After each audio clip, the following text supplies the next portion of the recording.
In the wires, we're the ghost. Ego's king, we rule the host. Masks on screens, we wear them proud. Silent hands inside the cloud. Flicker in the firewall glow. Name in red on a watch list row. Every trace that they think they own, we erase, turn it all to smoke.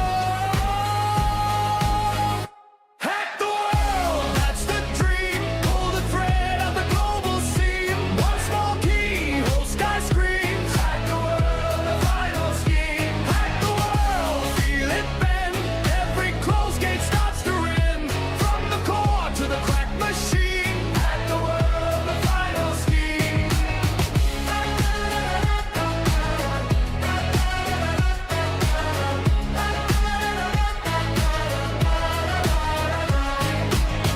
Reach the system, break the code. Watch the virus overload. Black hood up, eyes run cold. Turn the silver into mold. 10 fake memes on a single wire. One small spark, whole grid on fire. Who owns what when the locks all fail? Who holds power when we lift the veil? Heartbeat sync with the scroll.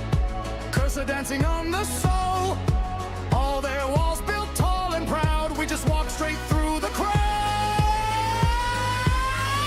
Hack the world, that's the dream. Pull the thread of the global seam. One small key, whole sky screams. Hack the world, the final scheme. Hack the world, feel it bend. Every closed gate starts to rend. From the core to the crack machine. Hack the world, the final scheme.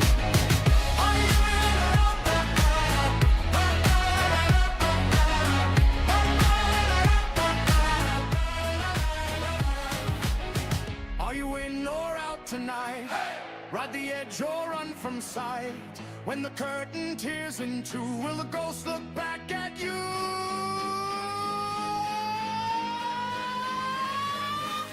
Hack the world, that's the dream. Pull the thread of the global seam. One small key, whole sky screams. Hack the world, the final scheme. Hack the world, feel it bend.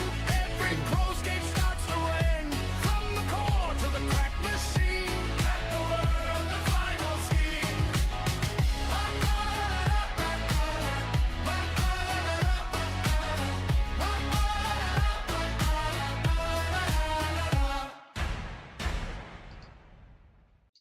Hola, hola, hola, everyone. Howdy. Hope you all are doing well. Can you guys hear me?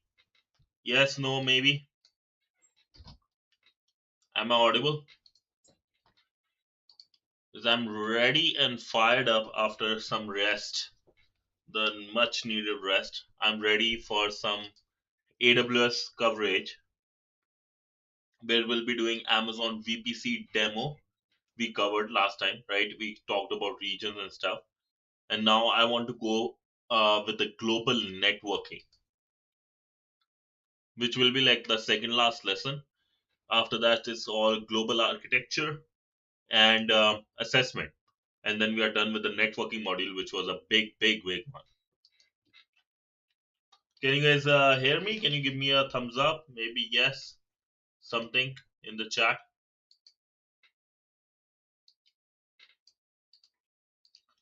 That's. Can you hear me? Excuse me. Hola, hola, hola.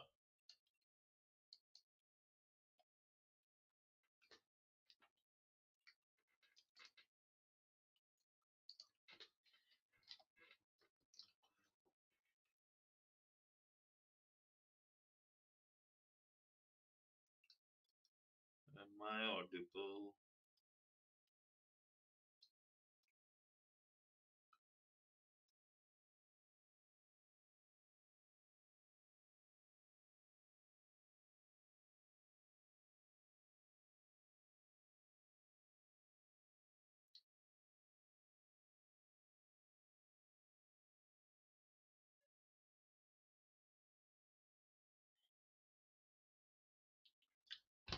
Lads, anyone here?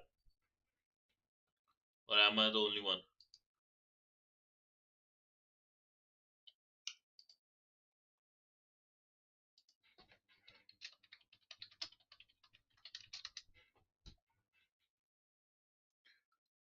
did the request went through? Yeah, it went through. It's interesting. This AI is like opposite. The notes are opposite. Nobody told me ever.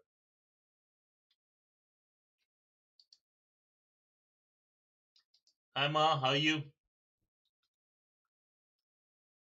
Hi, status, bro. I'm doing good. How are you? Did that help? The chat helped last time? The talk we had? Are you able to focus better? Hi माँ आपकी तबीयत कैसी है?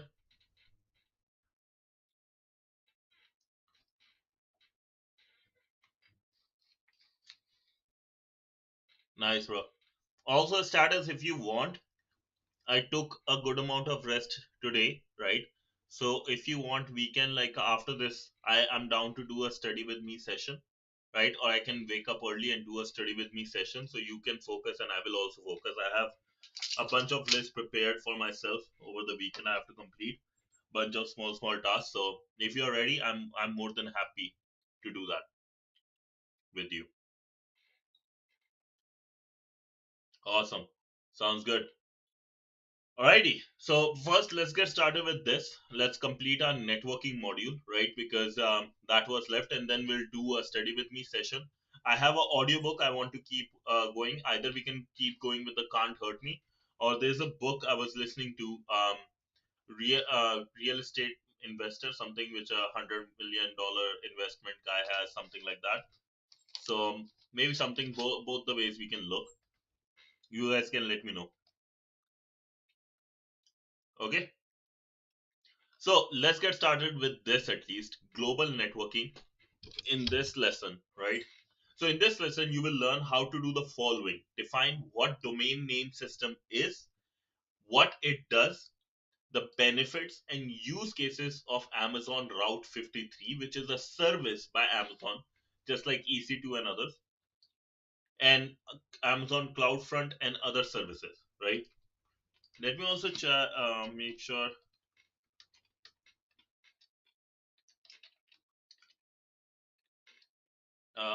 tag these guys.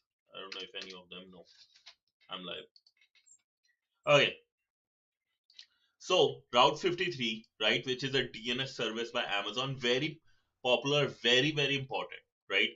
Then another CloudFront is a very popular one. You guys have every single big company has this, including like Cloudflare. This is the content delivery network, right? And a bunch of big companies, social media companies like Facebook has so much usage of this, right? So we'll talk about those two services a lot, and I will able to show you how my website, right, this one, hackerspub.org, how I use this service, right, to actually these Route 53 and stuff to actually create my website, right, how it reaches you guys. So let's get started. Nice, right? So global networking, we touched upon edge location briefly in an earlier lesson. If you remember, edge locations, right, were those remote small data center locations, which are, let's say, if you live in, let's say, in India, or there are various cases we have in the globe, right? On Earth, there are many places, many locations. So let's say if a data center, right, is in this location in New York, right? It's a very big city, or let's say New York here. This is New York, right, in the middle, with like main city where there are bunch of offices, skyscrapers, big buildings, right? Now, New York is a big city, millions of people are living here, right? But let's say if there is a city outside New York, let's say at least 100 mile away, right, which is like a hour away, or even let's say 200 mile or 300 miles away, right? They won't have it because that's at the outskirts. So for example, in the case of Delhi, right? Delhi, millions of people, like almost 30 to 40 or 300 million people live. I don't know, but very large amount, right? But then let's say there is a city in UP, Uttar Pradesh, or city in Punjab, which is like 200 miles away from Delhi, right? We can't set up another data center there but there will still be people using Facebook there, right? There will be still a bunch of people like Netflix using there, right? So instead of setting a big data center like we do in New York or Delhi, right, having a big data center, what we do is in those edge villages area, which is like very less population, right? Let's say only a couple 100,000, we will have edge locations. Edge locations are small server sites where there is like just very few amount of services like data website related will be there, not your quantum computing services, not your AI related. Those will be in the main data center, the big locations. These one will be just for like making sure your YouTube, your Netflix is working fast, right? So that's the edge location. Now we'll explore three edge networking services, right? In more detail, the one that uses these edge locations. You will identify what edge networking is, why it's important, set up a CDN so that closest server can provide the data. Yes, right? And let me give you a better example with some images.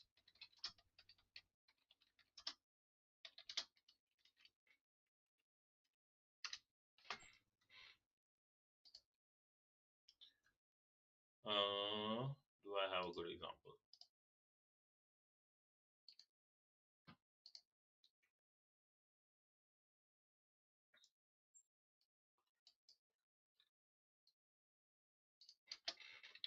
Let me give a Delhi example if there is one. Mm. But basically, the thing you said, that's how it works. Yeah, basically in CDN, what happens is like we set up the content because CDN is like the cached content, the one that's used. Like, for example, Facebook's login page, or for example, a great example for this I love talking about is let's say Netflix. Ranch, what's up, dude? Netflix, right? So, let's say a Netflix series is coming in out, right?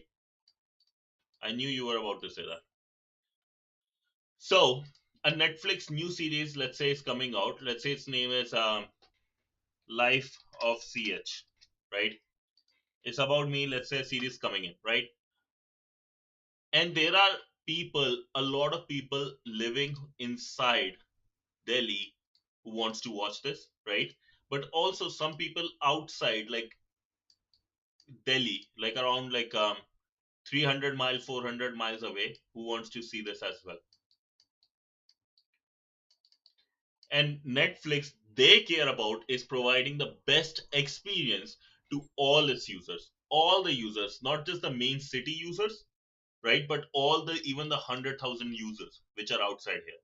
So what they do, this data, this life of CH, which is like a video, right, will be stored here in this edge location and also in the main data centers of the city. So anyone, let's say inside city, wants to like look at the Netflix series, they will be connected or getting the data from this data center. Whereas in the edge location, they will be connect or like some remote location, they will be looking at here, which are closest. So closest one will picked up, right? Is that clear? Does that make sense? Regarded as an Indian who lives in Canada getting fucked. Yeah, pretty much. So that's basically the education. You got it right in the first try. I just wanted to give a little bit more explanation so it's easy to understand with the example. And good part is I got some sepsils like which are like for throat. So I will be able to talk longer today. I'm happy about that. So you will cover what we do and the benefits and how some of them work together. Edge networking services, secure and speedy networking for user facing application data. Edge networking is the process of bringing information storage and computing capabilities closer to devices that produce that information and the users who consume it, right? Another great example of edge location is not just like providing the data, right? But also sending the data, right? For example, sensors. A lot of IoT is coming into game, right? And another big industry that uses edge location a lot, and it has been in the experiment for some time now, gaming. Why gaming, you might think, needs the edge location? Because games, right, like Call of Duty, Marvel Rivals, Fortinet, right, they are all about how big your ping is, right? Sometimes. So gaming, IoT, and IoT would be like, because let's say there is in Canada, in US, you might have heard like forest fire happens every other month, every other year, right? The whole forest burns almost. It's very bad. So sensors having in those locations can help big time, give location real time data to firefighters to tell, okay, um there is a fire here, or there has been some extra, what's this called, the heat has almost increased, right? Those sensors. So these things can be big help. Yo, Kesha, what's up, dude? So gaming, look at these, how edge location,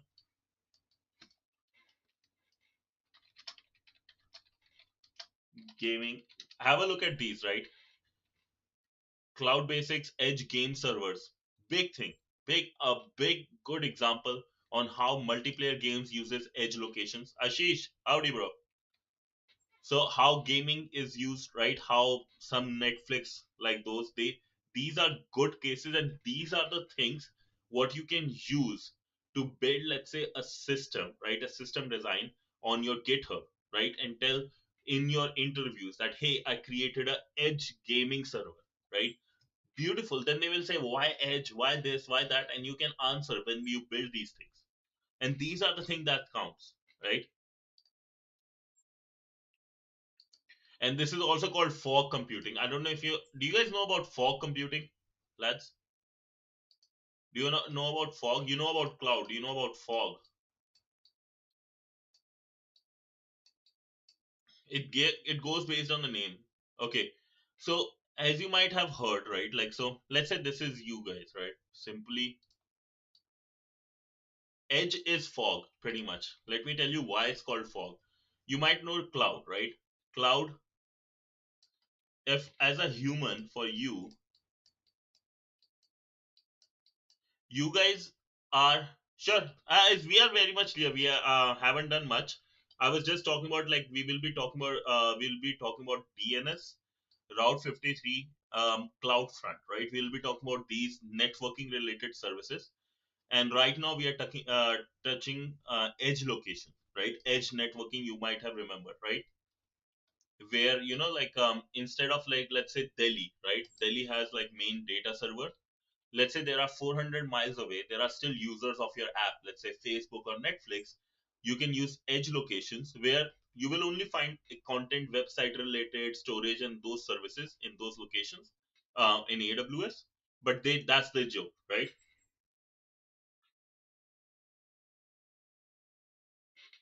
Yeah. Can you have EC2 instances in edge location? Depends on the edge location. How do you know? Let's see. Does all edge locations have EC2?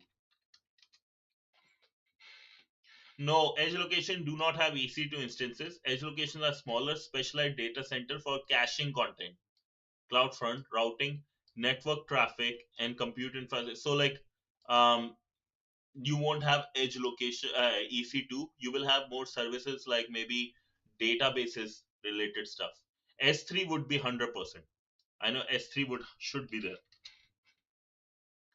No S3 region, meaning you're okay. Examples of services. Maybe it's just CloudFront which is providing all the content stuff. CloudFront, Route 53, Lambda, Shield, Global Accelerator. Okay, not even S3, huh? Interesting. That's interesting.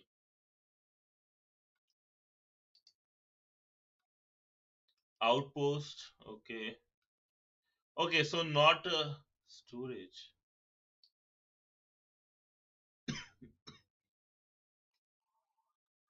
So there is storage, but not S3 type storage. Okay. There is some machine learning stuff, some content delivery stuff.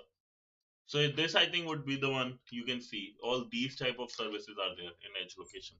So related to IoT, via RTOS you will see it's an open source real-time operating system. Machine learning is there a little bit. Robotics is there. Content delivery and storage, but not like what we think. Not the EC2 or S3. Interesting. Hey, good to know. I got to learn something too. That's nice. And these are like good cases you should look into. Have a look at these cases, how these companies, let's say iRobot uses AWS, how Volkswagen uses it, Hulu uses it. Hulu is same like Netflix, right? How they uses it. Morningstar is like a what's this called? A newspaper company, right? Just like Wall Street Journal, they talk a lot about stocks and stuff. Good one. um, yeah, have a look at these lads. We'll chat. I will look into this later. But as I was saying, right? What is fog? Right? You guys know about cloud. Cloud is it's up there in the sky, a bunch of like just water, right? Water into evaporated water, right? Gas in gas state, water in gaseous state, right? Up in the sky, very far from you. But what happens when it comes near you? When that same vapors come near you, this part is called fog, right? Because this is near you. The one away from you is cloud, the one near you is fog. This is same as cloud. In AWS this is still called cloud, right? In cloud computing this is still called cloud, but because this part which is near to you, this is your edge computing, right? This is your edge computing. So fog, whenever say somebody says fog computing or fog stuff, fog data centers, those are the edge locations or edge computing. You can't do that. So fog, cloud is still the cloud, edge is actually fog, right? Because it's near you. So whenever somebody talks about like fog computing or edge computing, that's what they mean. I know, I understand. Okay, hopefully that's clear though. You guys understand fog, why it is called fog, right? And you understand some of the edge related things.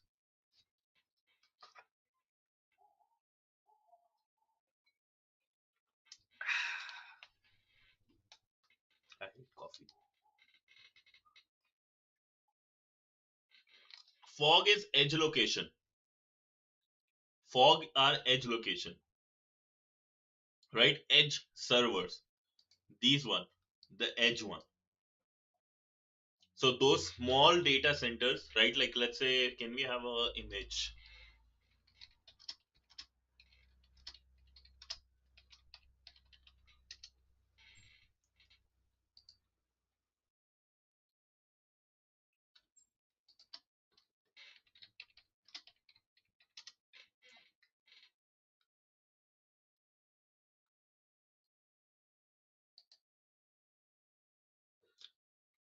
Basically it's still a data center, but like doesn't have much services type thing, right? It's still like a cloud server data center, but not that big, right? So that's like fog physically is a cloud instance. No, it's a data center in itself. A small data centers which are used to like make your content available or certain specific services available to the user for special use cases.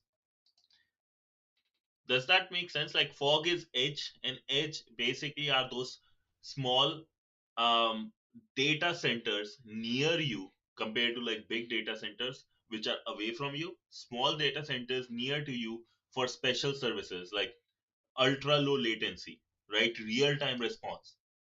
Why this is good? Why this is important? Gaming is a great example. IoT is a great example. For gaming, you need ultra low latency because the higher the ping, you can't just play Fortnite, right? You can't play Fortnite or any other multiplayer game, right? If the latency is high.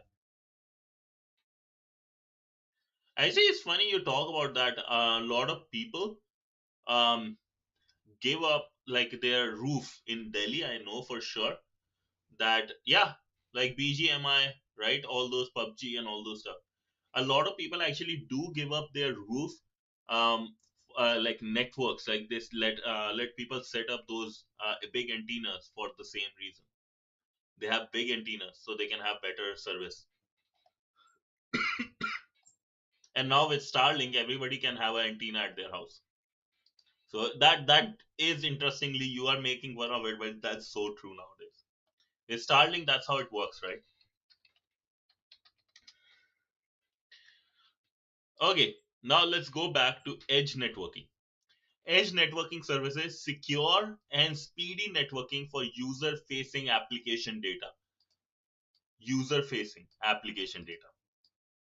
Edge networking is the process of bringing information storage and computing capabilities closer to the devices that produce that information. So, for example, your mobile phone, when using those gaming, right, like playing Fortnite or PUBG, and the users who consume it. Edge computing is important because organizations need lower latency access to their data and content, right? By performing tasks or caching data locally or closer to users, organization can deliver faster, more responsive experiences while maintaining better control over their infrastructure. There are also many different services that are hosted on the edge, like the DNS service and Route 53. So translating domain names to IP addresses with DNS.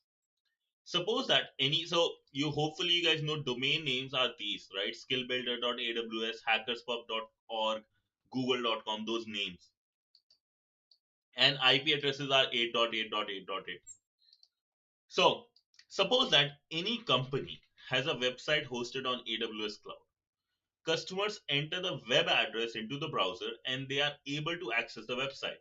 So when you are this, I think you guys understand that what happens when you go to netflix.com, right? It's hosted in AWS. How you are able to access the servers, whatever the server is, 1.1.1.1, right? Let's say this happens because of DNS resolution. DNS resolution involves a customer DNS resolver communicating with the company DNS server. You can think of DNS as being the phone book of the internet. So just like on your phone, you don't remember the people's number, you just remember people's name. So you look up and there's a phone number attached to that name. DNS resolution is the process of translating a domain name to an IP address. This thing, domain name to an IP address. To learn more about the DNS, how the DNS works, choose each of the three number markers. So first, let's say the customer and the laptop wants to go to google.com. Customer and laptop, you enter the domain name into your browser. This request is sent to the DNS resolver, the DNS server, pretty much. Customer DNS server. This is called, remember, customer's DNS resolver, right? Why this is called customer DNS? The one that is closest to customer, right? This DNS resolver can belong to anyone. Anyone, your ISP provider, Amazon, Google, anyone. The customer DNS resolver asks for company DNS server for the IP addresses that responds to company's website, right? This resolver talks to this DNS server. Hey, what is the website's name, right? What is the website's IP address? Your website's IP address. The resolver then gets from this DNS server and then sends it back to the customer. Simply how it works. You want to go at google.com. Let's say if you are using a Geo or some other internet service providers DNS server, it will go to your ISP, internet service provider, like Geo, Airtel, Rogers, whatever, DNS resolver nearest to you. I don't think so. There are different type of DNS resolver. I don't know though.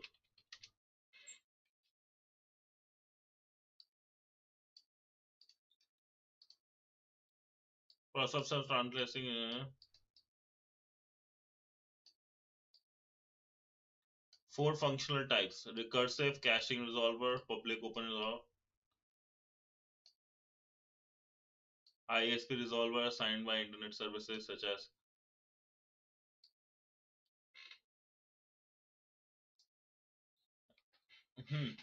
I think this is way more detailed. I don't think we need to know about this, but basically in AWS there is only there you don't have to worry about it. There is just one DNS resolver, your Route 53. There is nothing else. Again, based on what we just saw, there can be more things, but I like for you don't have to worry, right? Like you can go in detail. It's like, hey, there are computers. Yes, there are different type of computer, laptop, PC, mobile, but technically they all are have one. They're same, right? At the end of the day. So we have ISP DNS resolver. Then there is DNS by the company which owns this thing, right? ABC company server. This could be DNS. Yeah.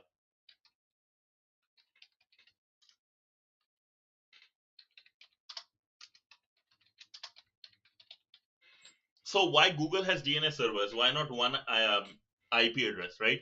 Google has various services, and Google has a lot of servers, not just one server, right? Because Google.com is used by millions of people, all or billions of people rather, right? You can't put all requests to just one server, right? So what happens here? You type google.com, goes to your ISP, hey, give me the IP address. ISP will be, if they have it, they will return back. If they already have it cached, if they don't, they will send it to Google's DNS server, right? And then they will cache it in their own server, and then they will send it to you, right? This is simply the simplest way how things work, right? Now, let's say you are Google. You want to tell, hey, I have google.com. I own this. I want the whenever somebody requests the address, I want it to go to 8.8.8.8. Right? If somebody says that, how you do that? That's when you use something called Route 53.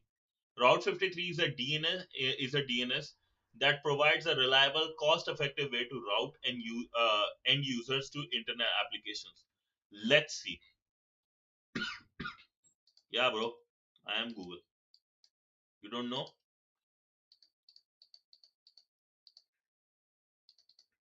I hate this when they keep logging me out. Once again, lads, I will just log myself in quickly.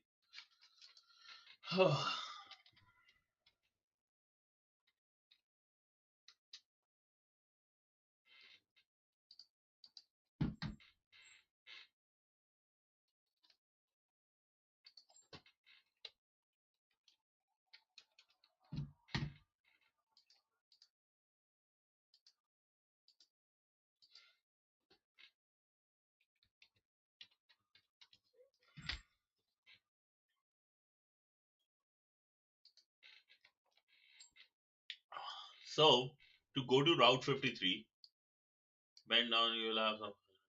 Uh-huh. Route 53, a very popular service.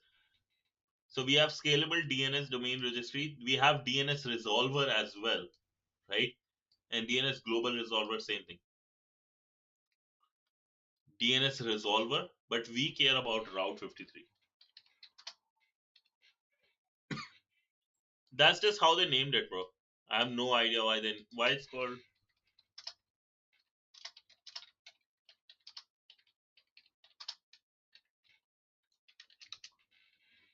Route 53, port 53, which is standard used for DNS.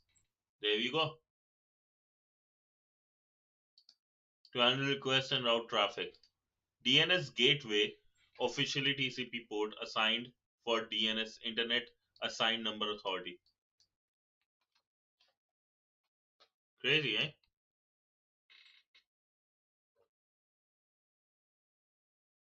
What is 51 plus 2? Why that?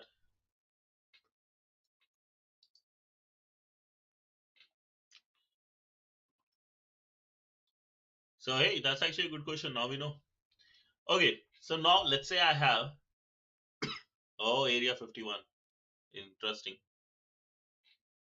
Maybe area 53. They just put 51 to confuse us. Who knows? So we have hackerspub.org, my website, right? When I have to, let's say, create a new zone, that means I'm creating a new domain name. I'm mentioning another domain name and I'm giving it a description. Will it be publicly or privately hosted? Why you want private hosted? Remember, internally you can have some special services like for internal users only of the company, right? Once you connect to the VPN, you only want those private people to access it. Could be, let's say, resource access, could be looking at some important documentation, blah blah blah. If I do DDoS attack, do you have something to block me? No, I have nothing.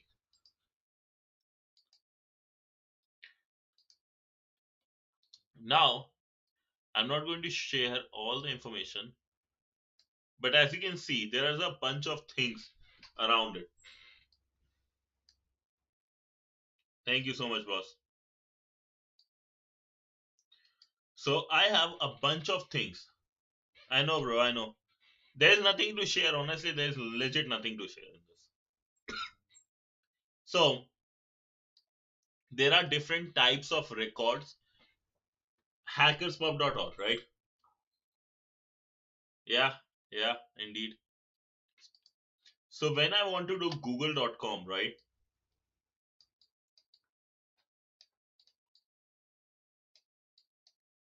Google.com, there could be various ways google.com could be used. Could be used for search, could be used for, let's say, a good name for that would be email, because the people who are working at Google, they have google.com, not Gmail, right? Could be used for, let's say, workspace,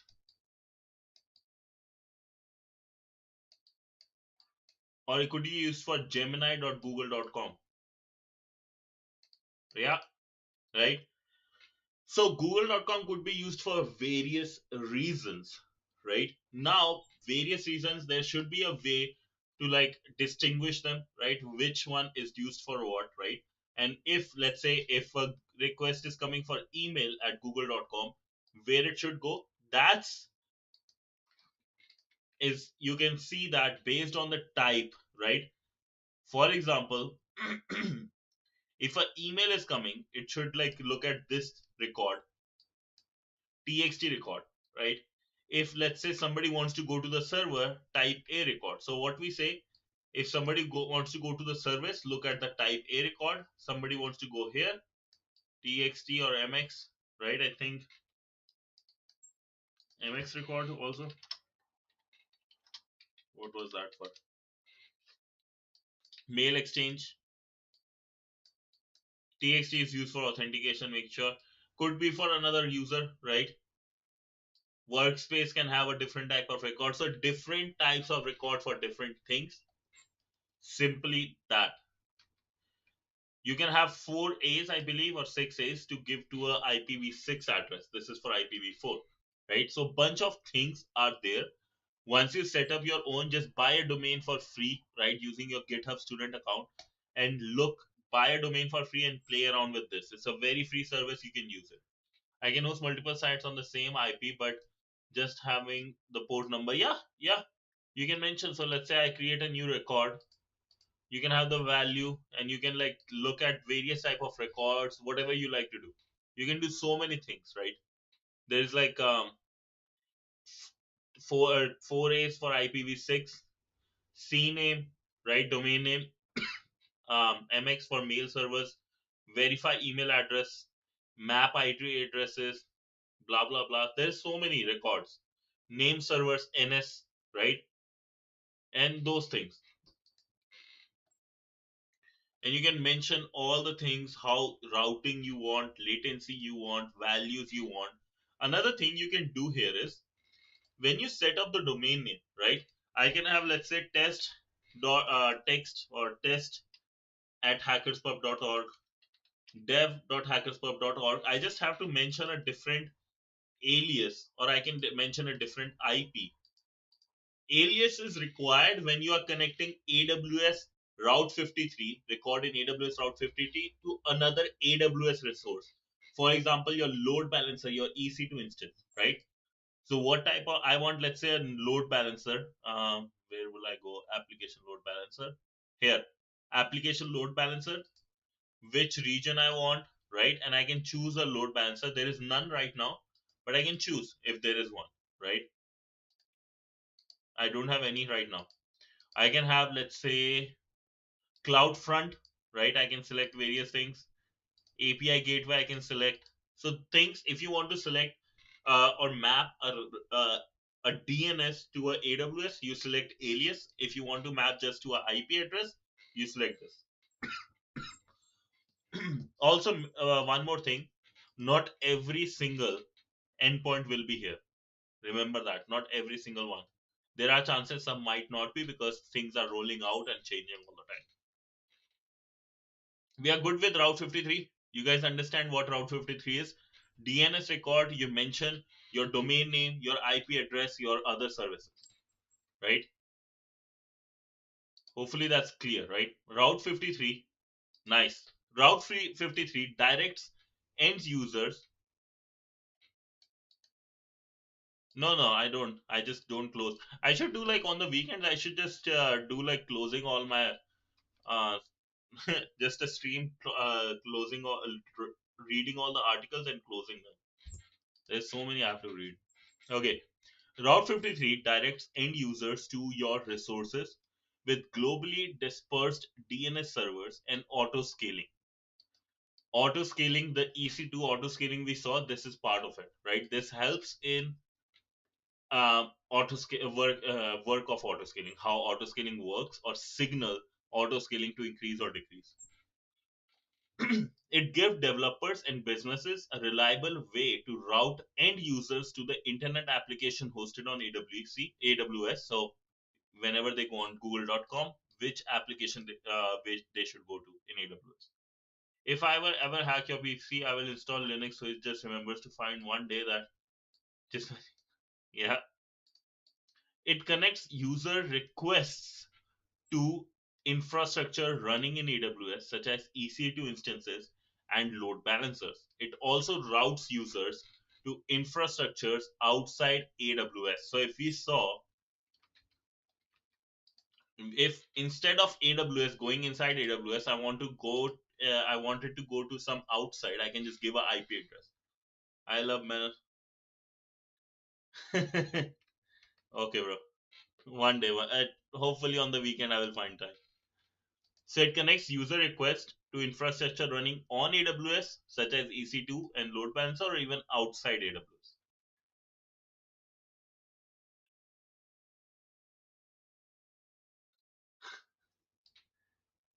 Another feature of Route 53 is ability to manage DNS records for domain names.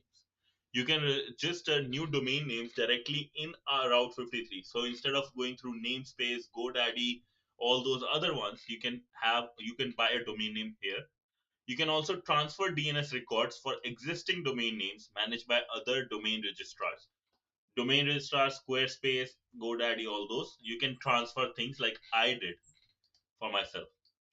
This makes it possible for you to manage all your domain names in single location in AWS instead of managing 10 different accounts. Route 53 also works with Next AWS Edge networking service, AWS CloudFront. Windows laptop, I made dual boot Windows. Yep. One second. I need to get some more. Okay, CloudFront, our Edge game. CloudFront is a content delivery network, CDN. This is what you see Cloudflare does, Google does, YouTube does, Netflix does, and Facebook big time. CDN service that delivers your content with faster loading time, cost saving, and reliability. CloudFront is like a global network of delivery trucks that quickly brings web content to users around the world. Instead of all requests traveling back to one central warehouse, your original server, CloudFront stores copies of your content at locations closer to your users. This means website, videos, images, and application load much faster no matter where your customers are located. Going back, right? Hopefully now it makes sense with the AWS example. Instead of a Netflix example, rather, if somebody is living in a village outside, right, the city, 400 miles outside, instead of like having a connection 400 miles to the city where everyone is connected, if a new website is being launched, Netflix will set up the content, those those videos, images, or other stuff in that edge location, so everything can be done. Sure. Just remind me. I don't mind doing it. I just remind me to do it. I forget about these things.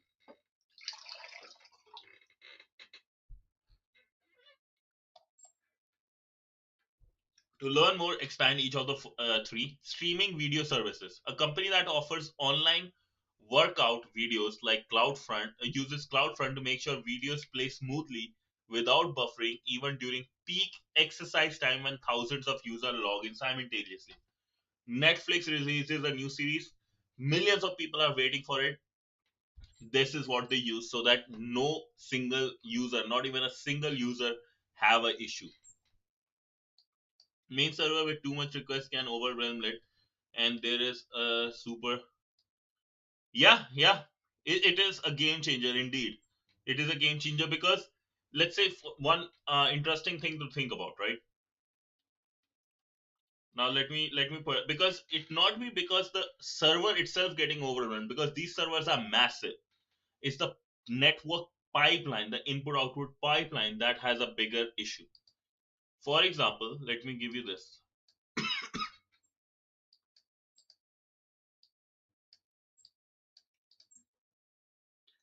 So data is coming from here, or request is coming from northeast, southwest, right, to the main data server, main AWS Delhi data server, right? Main Delhi, main Delhi data center, right? Now AWS is very big, right? They can have massive, super massive servers that can handle billions of requests. The issue actually is that when somebody who is living in east or north or south or west Delhi, right, they might be living in a very high density location, and let's say all the people in that same colony, all that people in the same society wants to access the same data. Now there, the people living in this society itself and all the other society in this area can get overwhelmed, right? Their network is not that good as compared to AWS, so even this can get blocked, right? This can be a big reason of blockage. Now imagine, right, if AWS creates such a smart system that hey, if some people are trying to access this in this area, if there is a CDN here, if there is a CDN here, if there is a CDN here and here, instead of all trying to travel on the same road, they are looking at here, they are looking here, some are looking here, some are looking here. Now you see how because of the CDN networks, distribution or the how to say, on the weight on one single road or one single network, right, touching from east Delhi to main data center is now reduced by so much because everyone is connected to CDN. Because it's not even just Amazon having Amazon servers getting so much data is the network, that the data line, the internet line connecting AWS to those locations is also, and that's the bigger bottleneck than AWS itself. Do you guys get what I mean? You understood like what I mean? That is not the AWS data center a person like me would be concerned with. Is the fact that I know the internet is so bad, right? It's not that good in these locations in Delhi or even like my city that they can handle that much traffic. So they need to be separated out in different places, right? That you guys got the idea that my concern, right, is, and I want you guys to think about it. AWS is just it's the best, right? AWS is like just can handle billions of requests. It's our network traffic that, or the internet cables that they can't.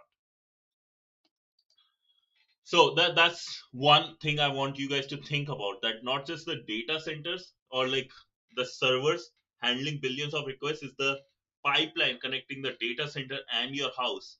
That is can be a bottleneck too, right? And that's how you have to think from a system design perspective in future. Search for something interesting.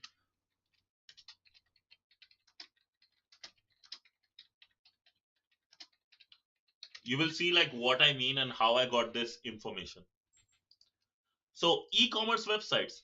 An online store uses CloudFront to deliver product images and web pages quickly during busy shopping season. So like Amazon Prime Day, right? They are using this. The faster experience keep customers engaged and reduced abandoned shopping carts. They are not like you don't have to wait, right, for Amazon to load because hundreds of people are on the site. It's fast. It's lightning fast. Mobile games. This is your PUBG, your Fortnite, right, or even other types of app. A travel app uses CloudFront to deliver map data. So Uber map data and images to users quickly for travelers navigate new cities without frustration delays. Or Uber, how fast it's able to show where exactly the car is, right, and how fast it is coming to you. So all these things now you use all the apps you have on your phone. You can see what types of service they are using and have Google them after the stream to see like how beautiful some of these big companies infrastructure is. That's some good engineering in my part.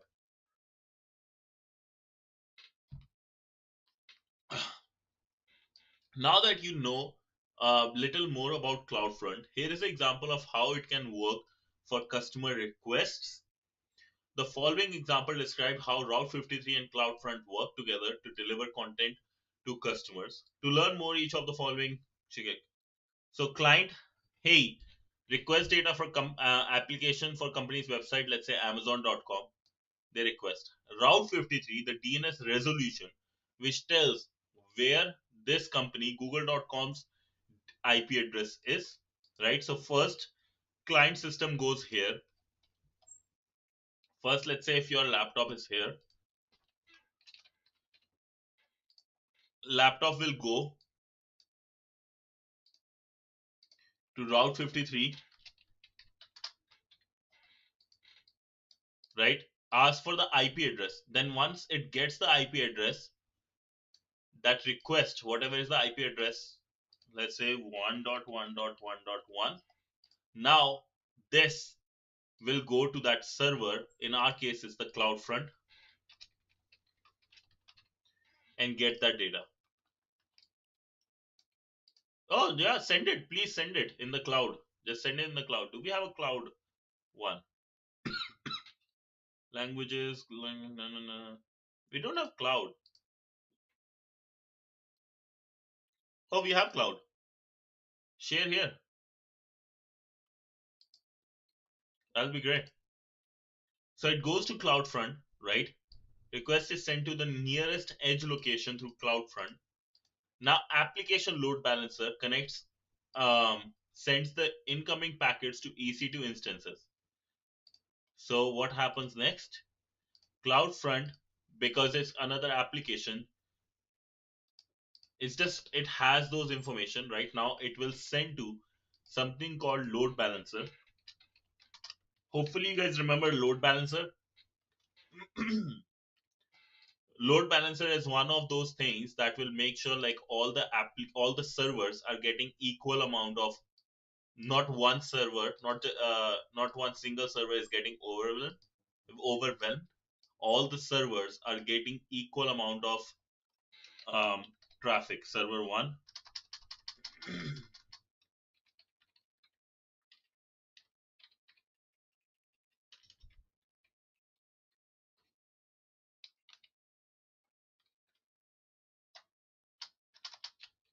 And if one server is like less has less traffic, it will send to that, right? Hopefully you guys remember this. Goes here, then goes here, then goes here based on the algorithm selected.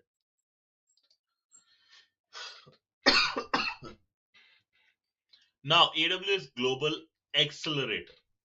Global Accelerator. Oh, first let me ask you this. Do you guys get this part? Happy with this? Global networking.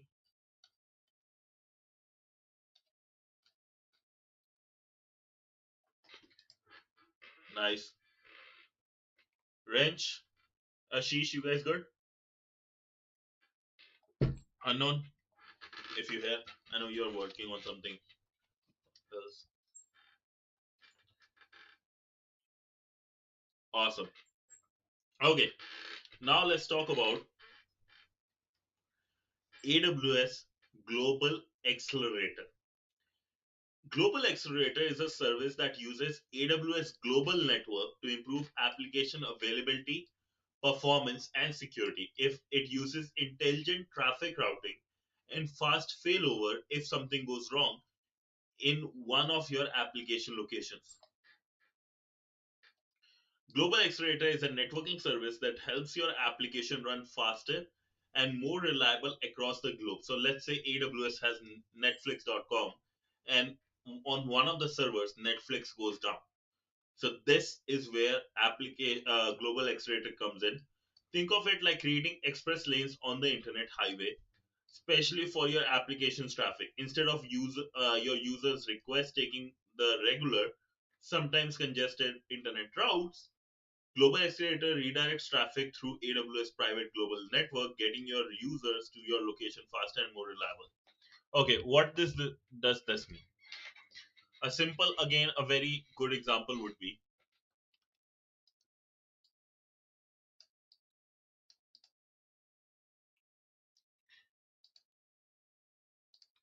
let's say we are talking about north,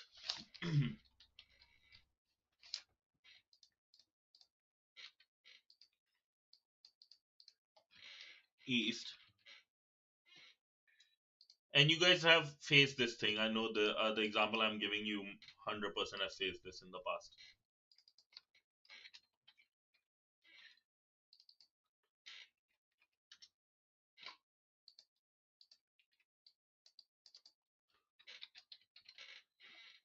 Now, let's say, right, you live in a location like in the north, and you are supposed to go to south, right? Simplest way is this, right? Simplest and usually the fastest way is this, right? You guys get that? You agree with me? Direct path, right? A direct lane is sometimes the fastest. Is majority of the time the fastest, rather, not just sometimes, but majority of the time,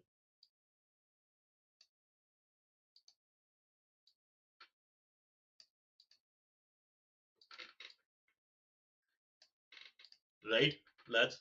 Yes, no, maybe.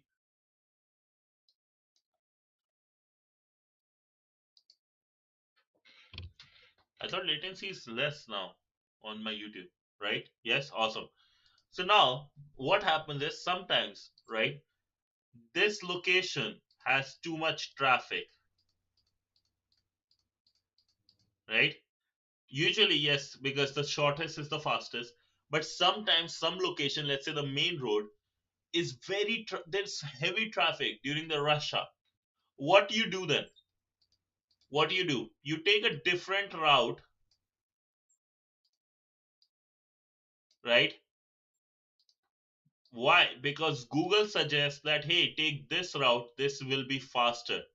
because it has less traffic, right? Less traffic, just one or two, like if the dots are the cars, there will be, let's say, one or two cars. It might be longer, but it is faster. That's what global accelerator is talking about. Hey, a lot of people might be on the same networking route, so we'll use this one, right? Yes, exactly. The BGP protocol, right? Bridge gateway, right? That sometimes, hey, take this route. Same thing. Yeah, it's similar. Basically, it's pretty much the same concept. So, same thing with the servers, right? Let's say if you live in location 1 or A, let's say you live in location A and your uh, DC1, the data center one, is your nearest and is usually the fastest, but it's taking time. With ping, you can see. So, it will connect you to a different edge location, let's say, or different data center, which could be faster, right? Might be just a little bit bigger, longer in length, but it's faster. That's what they are saying. Global Accelerator directs the traffic through AWS private to get your user a faster and more reliable, right? A faster and more reliable, um, what's this called? Response, right? An experience. And that's how the game of Global Accelerator is. I personally haven't used it, right? But I understand what this is because I've looked at some of the cases with gaming specifically. I forget OSFP.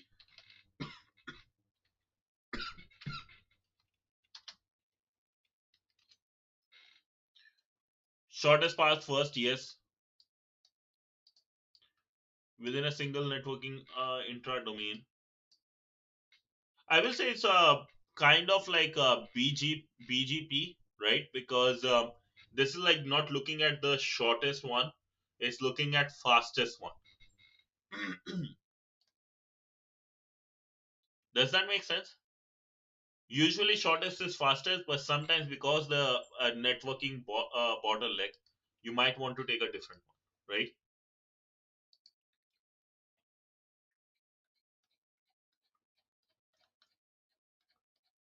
Yeah, it's overall looking for the short, what's it called, fastest and reliable. Reliable is also part of it. Remember, not like just because it's faster doesn't mean it's reliable. It has to make sure its packets are going 100% of the time, right? So, gaming company uses global accelerator to reduce lag, provide smoother gameplay for players across the world. Players in Tokyo, New York, and London all experience similar gameplay because their connections are optimized. Financial services big game. This one is a great example. A banking app uses global accelerators to ensure their customers always have fast, reliable access to their accounts, even during peak times or even network conditions in one area are poor. Customers can check balance and make transaction without frustration. Right? This is great. Global accelerator is great for financial applications, like if you are making a trading bot, right? A stock market trading bot. This right here would be a great example. Have a look. Several AWS Edge services are similar and are used in global networking solutions. To review these AWS services, choose one of the following cards. Route 53 is our DNS resolver. CloudFront contains the content for low latency. Global Accelerator for network to improve the availability. I heard one of my professor, it uses shortest path algorithm, maybe A star, I guess. I don't know, A star. OSF, OSPF, yes, shortest path. That makes sense. A star, I guess. What is A star?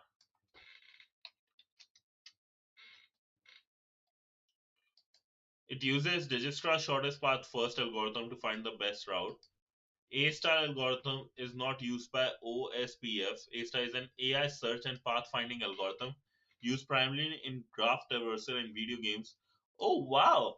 Okay, that's actually interesting. AI pathfinding in game development. Best path search with heuristic. So this one OSPF is just Digistra. This one is Digistra with heuristic. There is lot of smart people around the world, based on bandwidth. Ah, that's actually new to me. A star. I haven't heard of A star ever. Honestly, this is very interesting. Thank you. Need to like see another tab added. Basically, another tab added.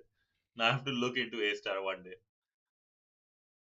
But thank you, Stardust. That's actually interesting. I had no idea. Yeah, dude, in college, like, yeah, you got lucky as the professor, I guess. Okay, lads. Now let's solve two problems before we move to the last part of this module. An enterprise customer with worldwide sales. Oh, nice, nice, nice. So let's answer this. An enterprise customer with worldwide sales force is looking to deliver their large library of sales training content. So basically, education ed tech platform, right? They want to make sure their sales force can access media rich training content with low latency and reduced cost. Best fit for customer need. Remember, they're trying to access media, right? At low latency. What would be the best? You have to answer which would be the best and why not others. Why, let's say one, why not two, three, and four? You have like 2 minutes till I give my throat a little bit rest.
Okay, lads, I would love to hear some answers.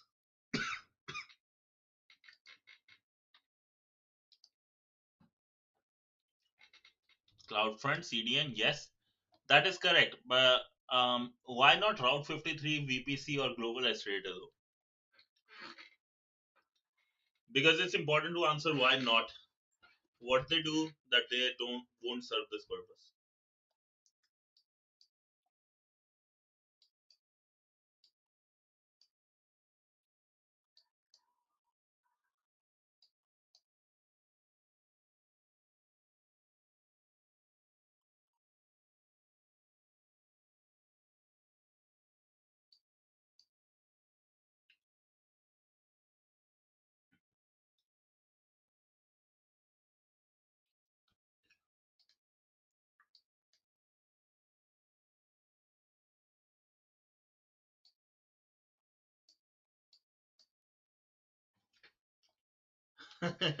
Okay.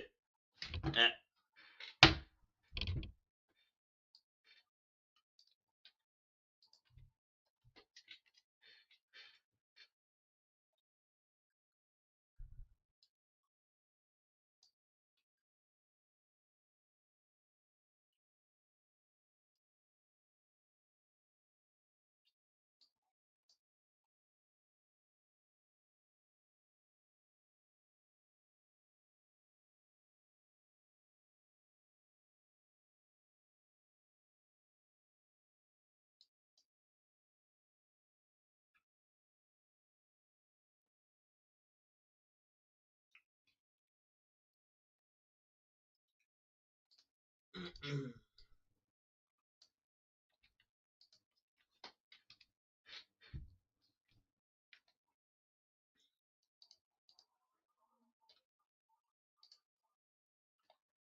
And Route 43 is discuss DNS service upfront. Yes, sir. Beautiful. Good job, bro. Yes, yes, yes. Yes to every single one.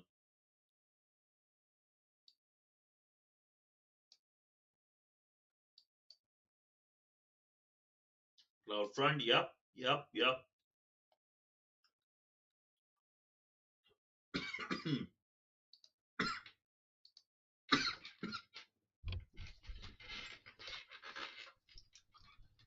Good job, lads. Good job, good job. Okay, next question.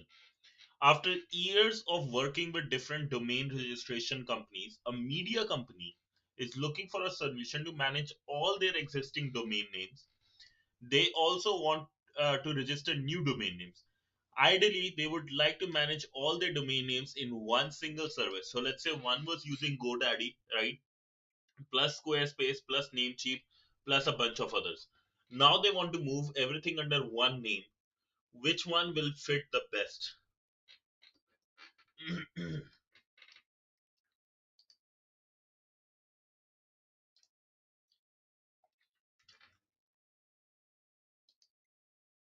Yes, sir. Perfect. I won't ask you for this one again because I think you guys got it. It's 11 degrees here today. Ah, that's why I feel cold. This is our summer here. 20 degrees is summer. In Delhi, it's like 50 degrees this summer.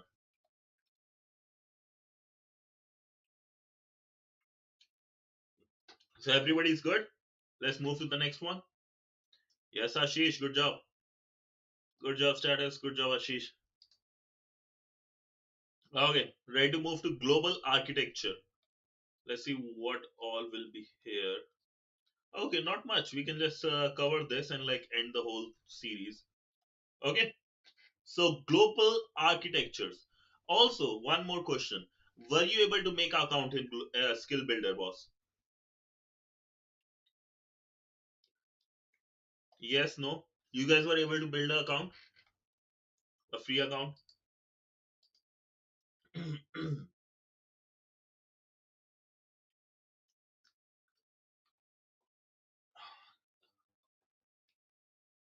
Nice, good. Okay, just want to make sure.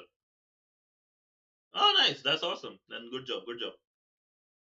So, next, global architecture. In this lesson, you will learn how to do the following.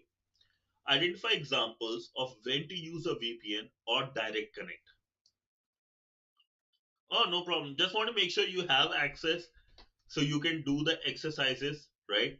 And you can do the cloud quest, which will be coming after the CCP. I will take a look at cloud quest, which a lot of people talk about, is amazing. So we'll do that. We'll do that for sure.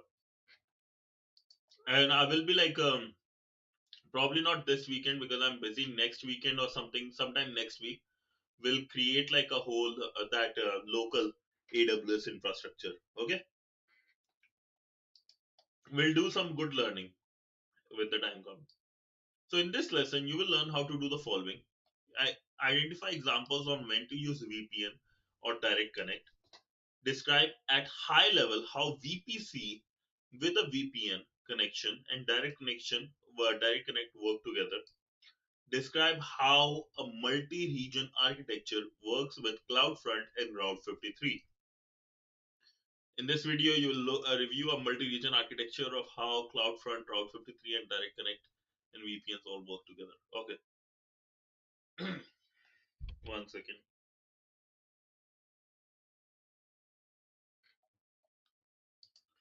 Cloud in real life, exploring the examples. Direct Connect fail over when you need much higher bandwidth with dedicated lines. So Direct Connect is basically, you remember Direct Connect? What was Direct Connect?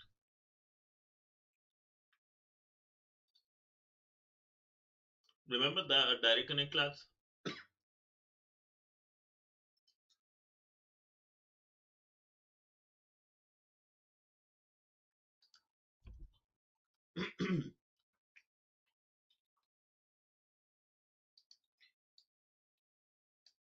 Yes, no. If no, that's fine too.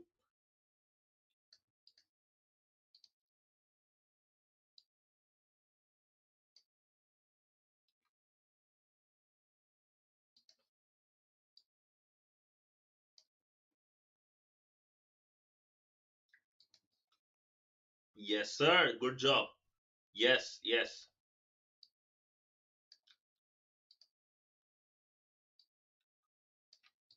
So a VPN is basically, let's say this is the main road, right? This is the main road itself.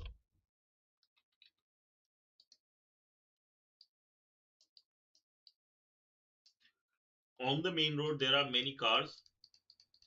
A VPN would be, let's say, on the main road, you have a special tunnel which is private, right? Let's say you are using a metro or something. A private compared to others that nobody else can see inside it, nobody can decrypt, is still on the same road, right? You are still sharing similar, almost like the traffic and stuff, but nobody can see you. It's like almost encrypted. Nobody can technically. Um, you are using the same road. You are affected by the traffic, but you are kind of invisible, right? Direct connect, on the other hand, remember directly connecting. Other people, when they're trying to connect to AWS, they are using the internet, which is also shared by others. But with direct connect, you are connecting to AWS using your own private internet connection, a whole private Ethernet cable going from your data center to AWS. That's direct connect, and both of you got it right. Good job.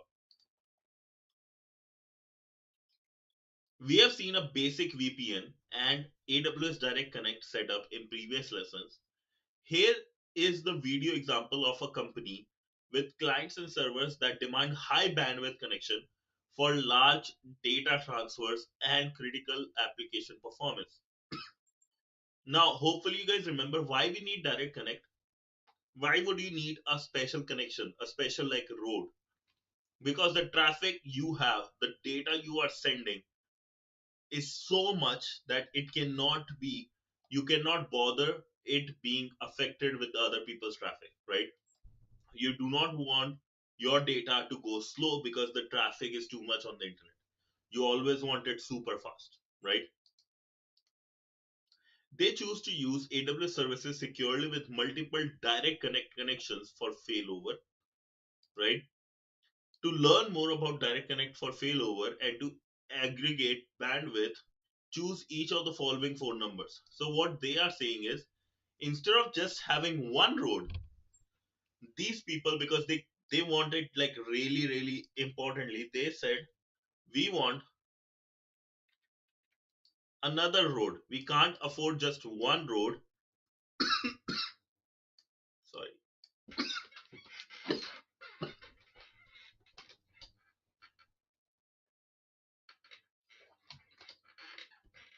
They are like, hey, we can't afford that. Let's say if this one road something happens, we can't afford that. We want to make sure we always have really good connections. So we will have two direct connection, two direct system. Very expensive, but some people need it. Sounds good, bro. Sounds good. See you soon. Not much is left, so you won't miss much, which is a good thing, right? Just small stuff left. Okay?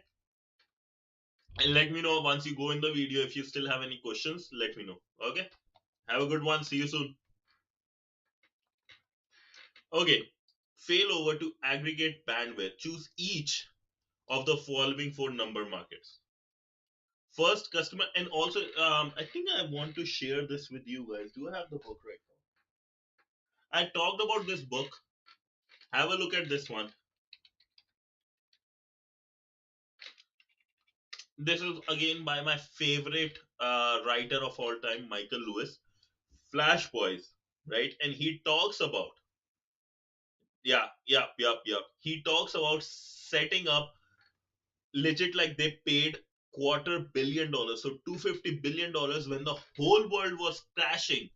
People could not afford freaking milk. Some people were creating these special connections in 2008-9.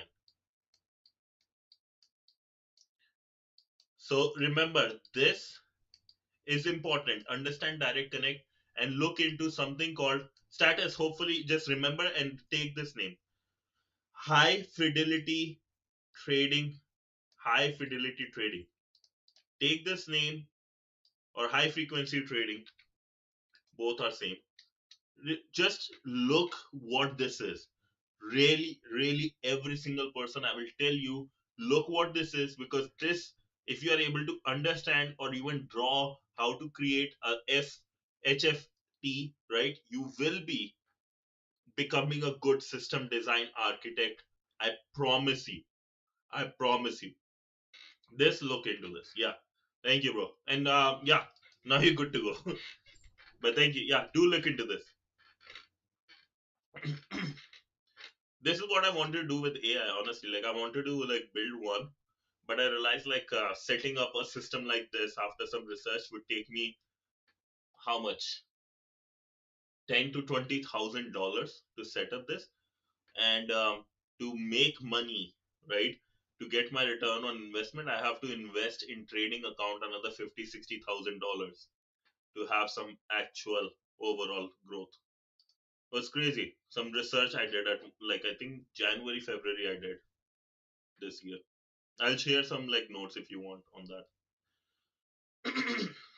Brain works in 10 different places. Okay, so let's look at this. First, customer network. Customer network, clients and servers need a secure. Actually, this, you don't even need to invest millions. The whole point of high fidelity networks is exactly that. Yes, is that if you invest, like the whole point of high frequency network is making, like these guys were making $1,000 per second. So even if you are able to make a $1 per second with this network, that means you are making $60 per minute, and every hour, right? You are making 3,600 per hour, and that's Monday to Friday during your whole trading time, right? That right here, right, per day is 36, or per week 3,600 times 40 hours,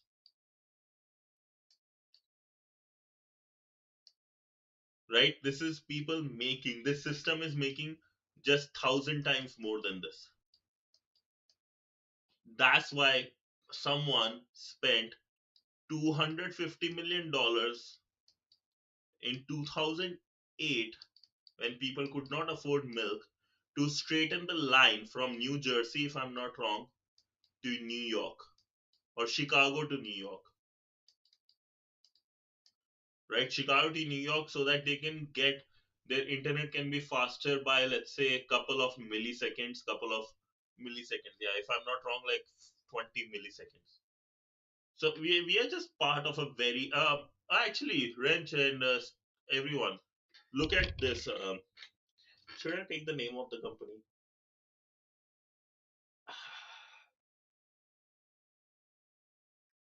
Okay, there are some good companies in India that will help you with this. Name of those companies are Goldman Sachs.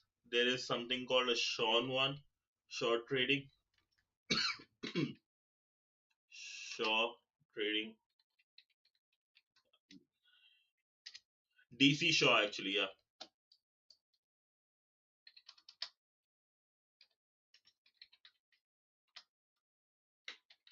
DW Shaw or something, DE Shaw Group, yeah, this one. Have a look at these companies. These companies are where IITians go.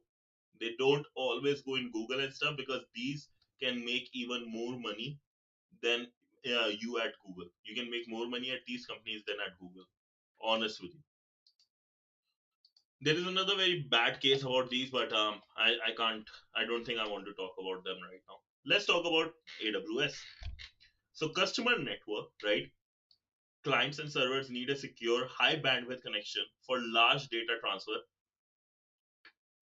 Bro, if you are talented, if you can show what you can do and you can create something, what I mentioned, if you can show in those interviews, you can create high frequency training stuff, you can write a paper on it, right? Publish that. There are companies that will dig you to get it. It's not even hacking. They don't care much about hacking. What they care about, if you can like make them money. Yes, if hacking can also be a good way, but if you can show them like you can increase their system's value, like you can make them some money, they will buy you. They will legit buy your ethics. I'm not even joking about it. Okay. A customer client and servers need a secure high bandwidth connection for large. Bro, these people, I just say, like, I will say just go back to 2008. Security, they don't care about. They are way too big to care about that, because if you try to actually take money from them, you have to be better. You must be living in like North Korea. You better be living in North Korea, because they don't f with people. They have enough money that they can say they use $100 bills as tissue paper. Let's put it this way. Okay. That Wolf of the Wall Street, where the person is just throwing $100 like bills in the garbage. That's the type of people I'm talking about at this point. And it's not even a joke. Trust me, man. So let's focus on this. We'll talk about that like for the whole life we have, right? Talking about this thing. Yeah. High bandwidth connections for large data transfer and critical application performance. So high frequency trading, these type of application transfer large amounts of data. Another good example for that, this example would be, I think if I'm not wrong, should I name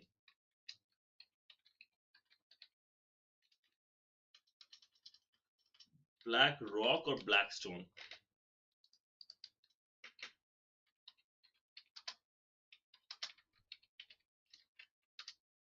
Aladdin is, this is a smart system. That's all I can say. Have a look at that as well. Now, content router or firewall. The customer has a content router or firewall connecting their network to direct connect. So this firewall helps connect, or this router helps connect to direct connect, those special internet connection cables. In addition to fault tolerance, if something happens to one line, don't worry, it's fault tolerant. The customer wanted increased bandwidth, they can even combine multiple connections to achieve higher aggregated bandwidth. So instead of just having one, they can have multiple direct connects, and they can reach even faster performance. Then virtual gateway, a virtual private gateway, clients can securely access the private resources. So data, let's say, imagine the amount of data processing would be happening with these AI servers. If they are sending these data to AI servers connected to various, what's this called, trading softwares, trading companies, or these stock exchanges, because their data is like per nanoseconds. People are measuring how bad your internet is in nanoseconds, right? Here we look, oh, one ping in like 50 milliseconds. Oh wow, there it's nanosecond. They're 1,000 times or 10,000 times better looking, right? Delivering contents to several different regions globally. Here's an example of how company with offices across around the world can deliver content with low latency for a seamless experience across multiple regions. This could be, let's say, your hacking related companies, or like those security companies want to share data fast about, let's say, any ransomware attack going on or something with very low latency. To learn more about these, right, look at this. So let's say Route 53. User accesses company's website using a custom domain name. The request is sent to Route 53. Route 53 uses routing policy to determine which region is closest to the user and directs that to the cloud front. directs the user to the CloudFront. So based on which region they have to go. The content is fetched from the designated origin server in the chosen region. Also note the website was built with resources and multiple availability zones for high availability. So basically Route 53 is used. Now Route 53 selects one of the CloudFront, and these locations now are using Route 53 again to get some regions data or some resources, right? So multiple places Route 53 is being used. At one, first it's being used to connect to CloudFront, and then CloudFront is using it to connect to other regions. These guys must have their own servers, and oh yeah, yeah, but they have not just have their own servers, they have servers with AWS, Google, and all these companies. Oh no, damn, sorry Ashish. Don't worry, everything is recorded and there is not much to cover. We were talking about a bunch of other things, but basically what we talked about is that um you can use, right, direct connect. How you can use two direct connect connections, right? Two different roads.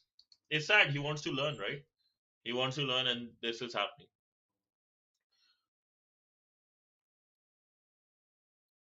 Yeah, bro, that's good. Welcome to Canada. So big route, if you want to have you want to have faster connection, right? You can have multiple direct connect roads, right? Multiple direct connect connections to AWS for even faster result. That's what they are saying. So you can you can have multiple direct connect. Then then we are talking about Route 53 and how cloud fronts are used. So first a user uses Route 53. Route 53 says, okay, I have to find which is the nearest CloudFront location for, let's say, your Netflix series. And let's say Netflix in behind the scene also can uses Route 53 to connect to other servers to collect data or something like that. That was it, like basically in that we were talking. Now let's look at this. A healthcare company is looking to create a dedicated network connection to AWS. They would use this connection for heavy payloads of data being sent over the internet to AWS. They also have compliance requirements due to sensitive nature of the data. Compliance requirements has to be super secure. Which type of connection would be the best, right? That meets their needs. So here, let me just post this. Which type of connection would be the best? Now, a standard internet connection for clients to an internet gateway in VPC in AWS, VPN connection from their corporate data center to AWS cloud, VPN connection from their corporate data center to virtual private gateway to their VPC, direct connect connection from their corporate data center to virtual private gateway in VPC, right? So even this is like, remember, virtual private gateway, almost like VPN in their VPC AWS cloud. So which option, lads? Let's say 30 seconds for this one.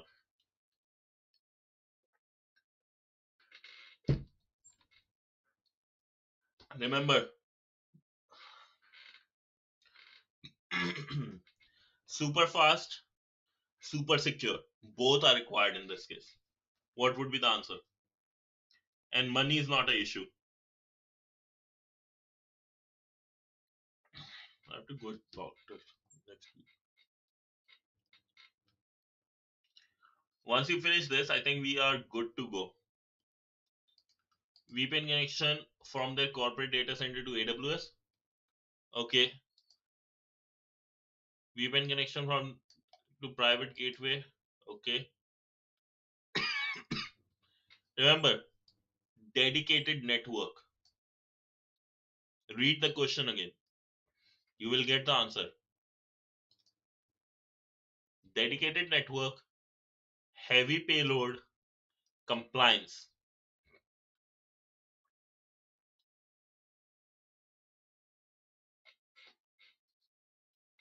Whatever answer you give, I want the reason why this and why not others. No. Think about this way. Which of these answers will create a dedicated network? We are talking about a dedicated road which nobody else can use but the healthcare company.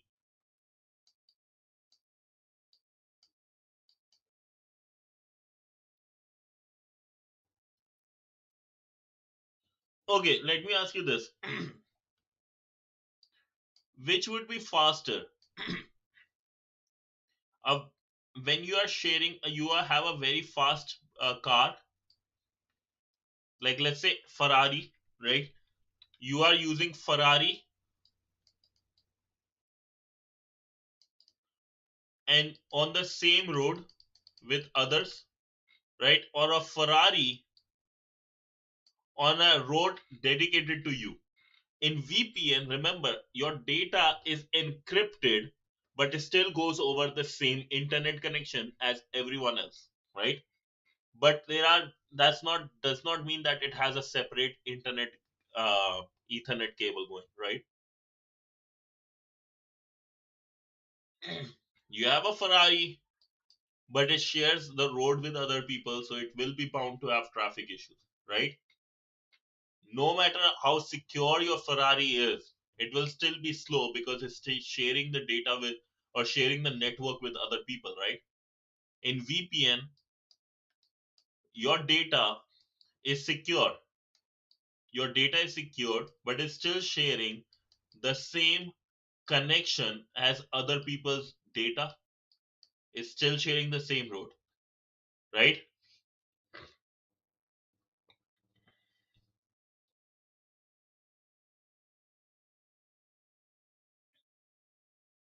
Is that clear? Is that correct?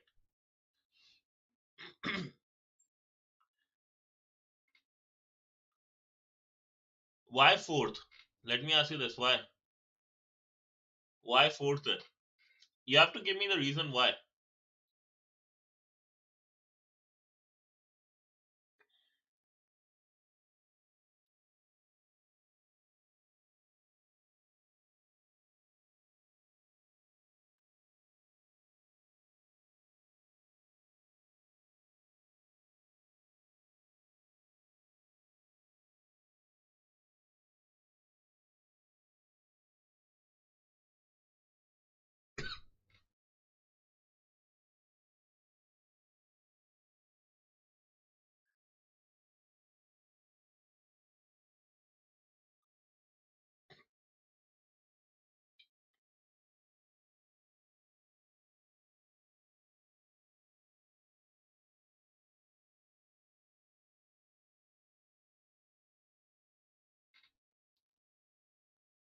You have to answer. I'm not like leaving that easily.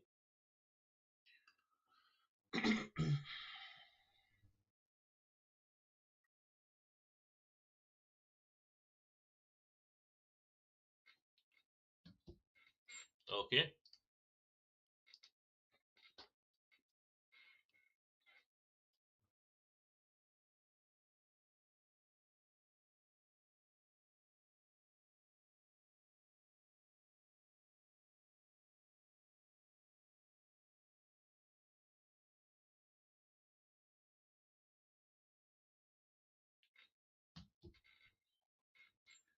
Yes. Yeah. No, standard one won't work, not just speed, but because compliance issue can rise, right? Compliance issue with the internet connection can rise. It is sensitive nature, so it has to be private. Hopefully that makes sense, boss.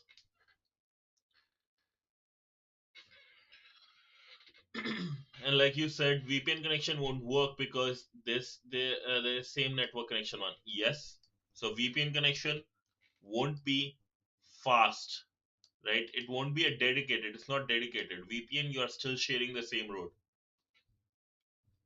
You can have it compliance. It's still compliance. It's secure, but it's not a dedicated network.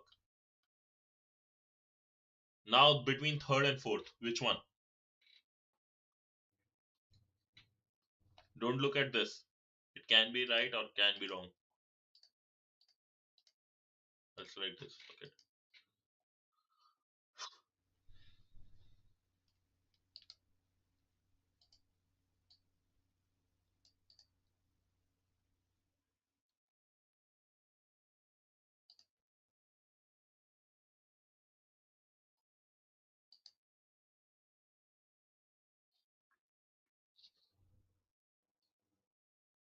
VPN connection from their corporate network is same.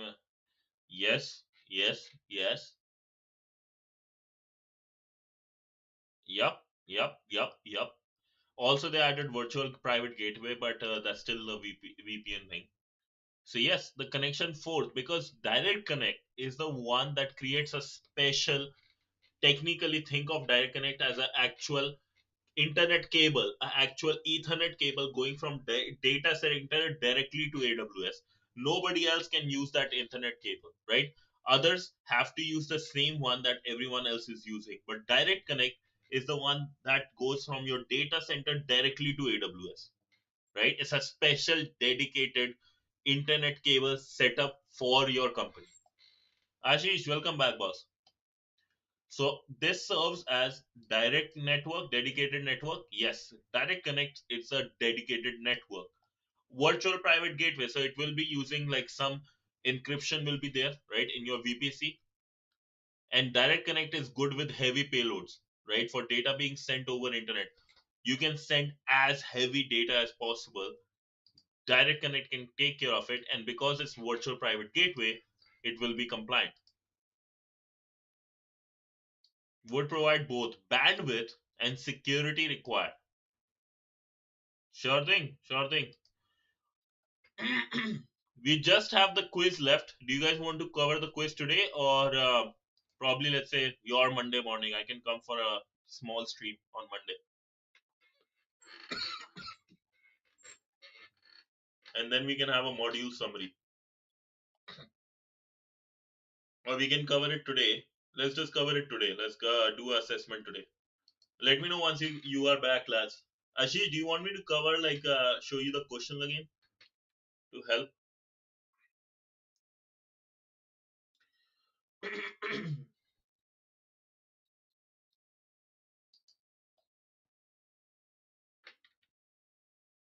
Okay, okay. So here's the question.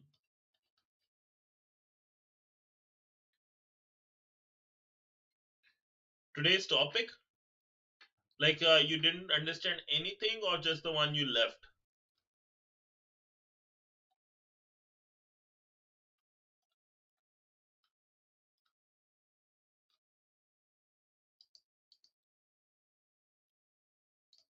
Like what all things you don't understand? Let's go over it, right?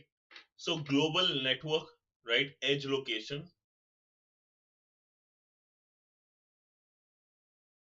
Oh, I see, I see. So I'll give you a quick summary, right? I'll give you a quick summary. Hopefully you are able to get things covered, right? So yeah, 100%. Let's do a recap.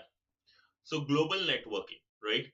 Basically AWS, right? It does not have just data center, it has edge locations as well to serve content faster to its users, right? For example, Netflix or YouTube, you don't have to connect to the main data center in Delhi, right? If you live outskirts of Delhi, you can connect to edge locations for faster data, right? And cached things. Now, those edge locations have very specific, they are like small data centers, mini data centers. They will have only specific type of services like images, routing, right? It won't have EC2 type thing, right? So edge networking services, right? These are useful, let's say for DNS. Route 53 is one of the services for routing. Let's say if you want to go on google.com, it will help you, right? To connect and get you the answers faster. Like I want to go to google.com, I will go to route 53 near my house, and it will give me the IP address of google.com, right? And I showed you with my own examples. One second. Okay, here. with Route 53, you saw, right? I have my own hackerspub.org website, and I have a lot of detail about, like, okay, where are going, which type of service it is. Is it for mail? Is it for like email? Is it for like some other type of stuff? Right? Different things, different types of DNS records. Now I have something called CloudFront. What Netflix uses, what Netflix, why uses it, right, for video streaming. So that instead of like when you are, let's say, watching a Netflix series and a million people are using Netflix, want to watch the Netflix series, instead of going to the main Delhi data center, if you live in the east, it can go to one of the edge locations which are near your house. So your connection, you are able to get the video faster without any delay, right? And it's easier, like, to connect to those because they are near your house. E-commerce website like Amazon on Prime Days also have their data cached in these edge locations, so you don't have to wait, or like, let's say, millions of people are going on this data center main servers, it won't crash, right? Same with mobile apps. Let's say you are playing PUBG or Fortnite or any of those multiplayer games. If you connect to these edge locations which are near your house, this will make it faster for your, like, there will be, the ping will be less, right? With multiplayer games, you might have played, the ping, the bigger the ping, the harder to play because there is lag, right? The lower the ping, the better the smooth experience. So edge location helps with those type of services as well. So this is a simple case of where, let's say, somebody like you or me want to go on google.com, want to go on youtube.com. First, it will our request will go to Route 53 saying, okay, what will be the IP address of youtube.com server. Then CloudFront or Netflix server, right? Then CloudFront will help reach those servers and we can access that. Now, global accelerator are where, let's say,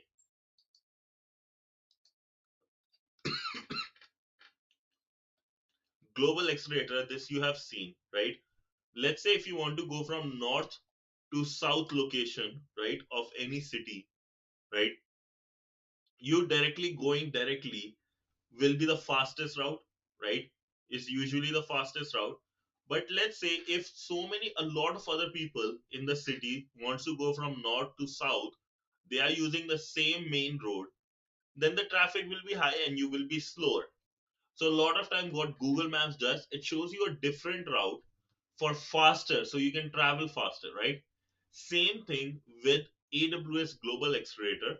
If you are, let's say, using multiple servers, right, like Netflix, you have multiple servers, right?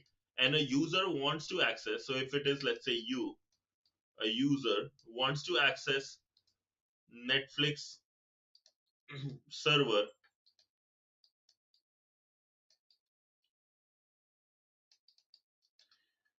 instead of following the main road, which is very heavy, there is like a special extra road, right? A special road which is faster because it has less traffic. You can use that. So it's a global network of various servers and applications and routing, right? To direct the traffic, help direct the traffic. The starting and end point are still same.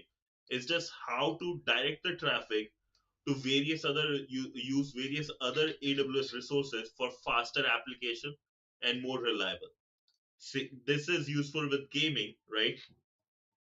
If you want to, like, go to a server, this is a faster way. If a lot of people are using the same internet cable, you use a different one to reach fast.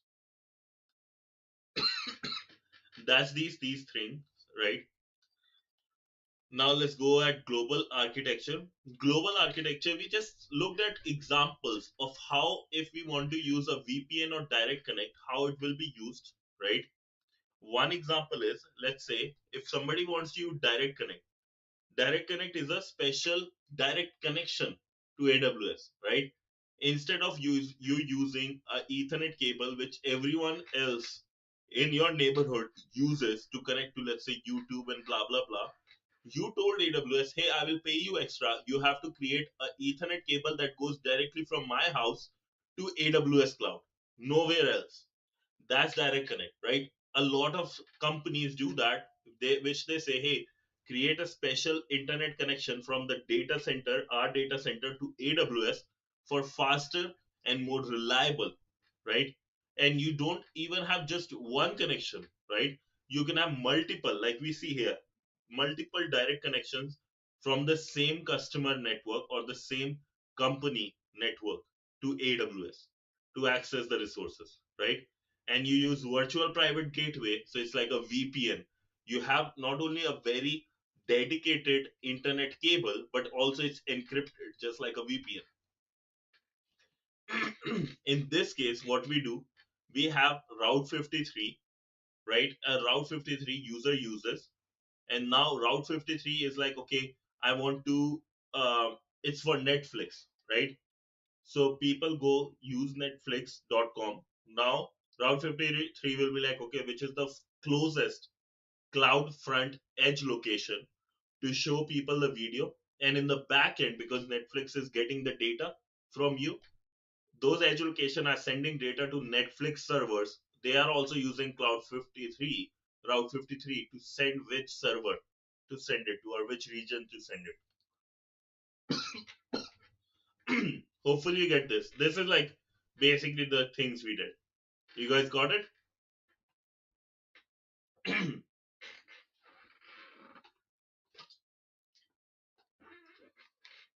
That's like a quick overview of all we covered.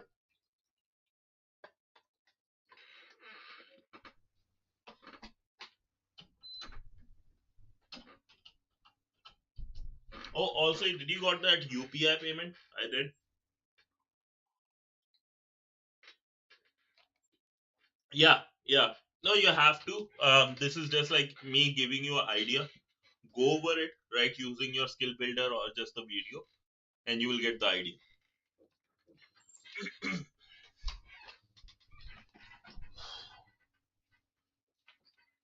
Oh, too tired sitting down. Let's do the assignment. Oh, nice. I didn't see. Sorry, man. I was like, after I was so, what's this called? Burned out. I didn't check my phone at all. For like last two, I slept for like 13, 14 hours, if I'm not wrong. And I was like sleeping for like 6 hours. That to like getting interrupted in between because of calls and stuff. So I was sleeping for 6 hours for a whole week. Now, yesterday I slept for 13, 14 hours and I was so happy. It was crazy. Yeah, I think I'll go sleep now. I'll create a study with me session so you guys can keep watching. But let's cover this tomorrow, maybe, right? I will let you know if we can cover this on the weekend. If not, we'll cover this assignment on Monday, and we'll start with storage by AWS.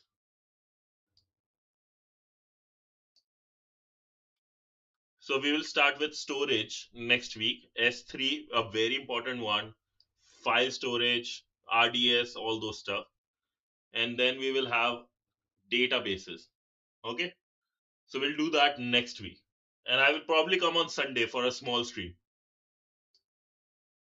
What do I do on the weekend? Actually, like, so one of the things I do is catch up on my work. Yeah, pretty much wrapped up, boss. Like, what we did was covered like those things. I'll show you what we did. We just covered like global networking and global architecture again, just gave an overview. We'll do the assessment probably on my Sunday night, your Monday morning, right? And if you have any questions, feel free to let me know. On the weekend, Ashish, what I do is started learning CapCut. And for my part-time job, I'm doing little bit, like I work during weekends for my part-time job, and also cover some of like my other learning, like AI related stuff. So yeah, those things, like I do some of my personal learning as well, on the weekends, and just try to like go for gym, prepare for the whole week. Let's say I make dal on Sunday or Saturday for a couple of days. That will work for 3-4 days easily. Cleaning, bunch of things. Is I don't live in India, so I have to like clean up everything by myself. This week I have to get grocery, so that is also fun. Yeah, and I have to do a lot of cleaning. I have to do my laundry. I have to change the bed sheets, go for a walk. That's all, pretty much. And I'll be doing some studying. So you'll see me tomorrow with study with me session for sure. But yeah, that's all from my side. Hope you guys enjoyed today's stream. Any questions? When are you coming to India? Any plans this year? Not this year, probably next year. Not this year. I want to, but because of money constraints, basically I won't be able to. But next year for sure, I will have saved enough money that I will come in October again next year. Another iPhone, man. Holy. Yeah. No, 100%. We'll meet. Once I come to India, I will let you guys know and we'll definitely meet, have a meetup in India. But nothing this year, probably nothing this year. Alrighty, lads. And I actually will come tomorrow for like some study with me session, so I'll be up. Bring me Tim Cook. I can get you Tim Hortons, not Tim Cook. Not yet. Not yet. That's actually funny. But yeah, let's I think that's all from my side, right? We'll cover CCP. Once we cover CCP, we'll start with the storage next week and database and AI. Those should be big, but security, monitoring, those are not that big. Pricing is not. So module 6, we completed 5, 6, 7, 8 are big, 9, 10, 11, 12 are not that big. So we should be able to complete by the end of this month.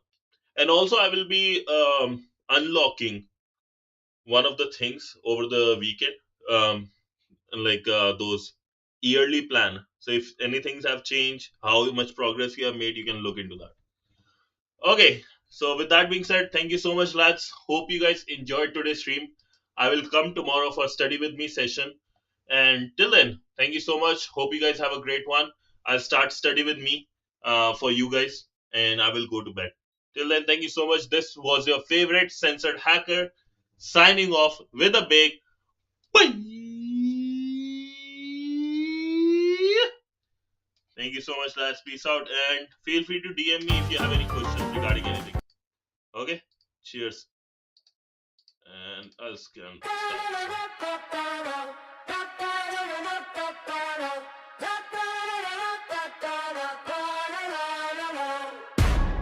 In the wires, we're the ghost. Ego's king, we rule the host. Masks on screens, we wear them proud. Silent hands inside the cloud. Flicker in the firewall glow. Name in red on a watch list road. Every trace that they think they own, we erase, turn it all to smoke. Hack the world, that's the dream. Pull the thread of the global seam. One small key, whole sky screams. Hack the world, the final scheme. Hack the world, feel it bend. Every closed gate starts to rend. From the core to the crack machine. Hack the world, the final scheme.